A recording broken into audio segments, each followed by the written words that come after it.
Hi guys, so we are on chapter 24 of The Tiger Rising, and not yesterday, on Friday, we just finished chapter 23 and ended, or let's see, what happened in the chapter was Rob was carving, and he carved Cricket, which was Willie Mae's bird that she let go, and Willie Mae knew exactly what it was without even looking at it. Her eyes were closed and she felt it with her hands, and she knew what it was without even opening her eyes.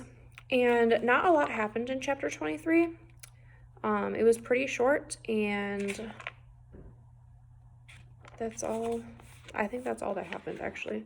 I know that Rob ended up helping Willie Mae with some jobs, but now we're on chapter 24, and we'll see what happens next and if Sistine is in this chapter. All right, chapter 24. Where's the prophetess? Sistine asked him as soon as she stepped off the bus. She was wearing a bright orange dress with pink circles all over it. Her left knee was skinned and bleeding, and her right eye was swollen. Huh? Said Rob. He stood and stared at her and wondered how she could get into so many fights in only a half day of school. Willie Mae, said Sistine. Where is she? She's vacuuming, said Rob. Sistine started walking purposefully toward the Kentucky Star. She talked to Rob without looking back. My mother found out that I was wearing her clothes to school, she said. She took them away from me. I'm in trouble. I'm not supposed to come here anymore. You know, said Rob, you don't always got to get into fights. Sometimes, if you don't hit back, they'll just leave you alone. She rolled around and faced him. I want to get into fights, she said fiercely. I want to hit them back. Sometimes I hit them first. Oh, said Rob. Sistine turned back. I'm going to find the prophetess, she said loudly.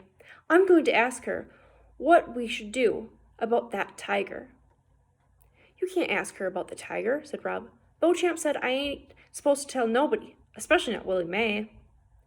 Sistine didn't answer him. She started to run, and Rob, to keep up with her, ran too. They found Willie Mae vacuuming the shag carpet in room 203.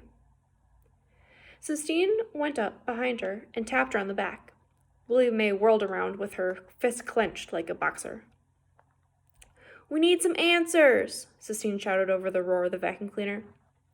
Willie Mae bent down and turned the vacuum cleaner off. Well, she said. Look who's here. She kept her hand balled up as if she was still searching for someone to hit. What's in your hand? Sistine asked. Willie Mae uncurled her fist and showed Sistine the bird. Oh, said Sistine. And Rob realized then why he liked Sistine so much. He liked her because when she saw something beautiful, the sound of her voice changed. All the words she uttered had an oof sound to them, as if she was getting punched in the stomach. The sound was in her voice when she talked about the Sistine Chapel and when she looked at things he carved in wood. It was there when she said the poem about the tiger burning bright, and it was also there when she talked about Willie Mae being a prophetess. So what the author is trying to say is that it's kind of taking her breath away. When the author writes, all the words she uttered had an oof sound to them, it's like she's saying, oh, and it's like it drags on. And he's saying that her voice gets soft and not as intimidating as Sistine's usual voice is, because she gets in fights and she's kind of a rough girl who talks loud and she speaks her mind, but when she realizes something beautiful, her voice is a lot softer then.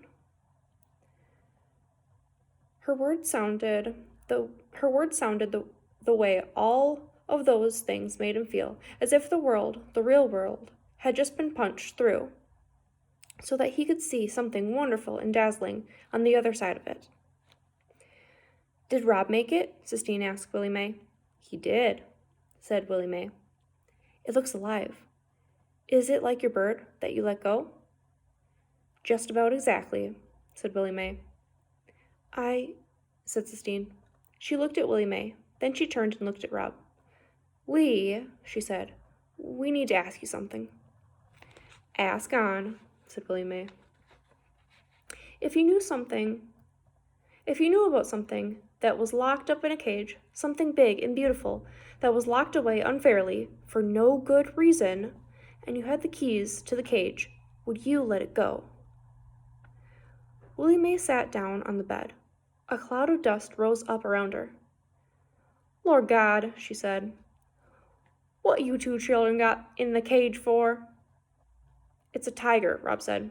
He felt like he had to be the only one who could say it. He was the one who found the tiger. He was the one who had the keys to the cage. "A what?" Willie Mae said. "A tiger," said Sistine. "Oh, Jesus!" exclaimed Willie Mae. "It's true," said Sistine. Willie Mae shook her head. She looked up at the ceiling. She let out a breath in a loud, slow hiss of disapproval. "All right," she said. "Why don't you just show me where this tiger is locked up? Show me to the cage, why don't you?" And that's where the chapter ends.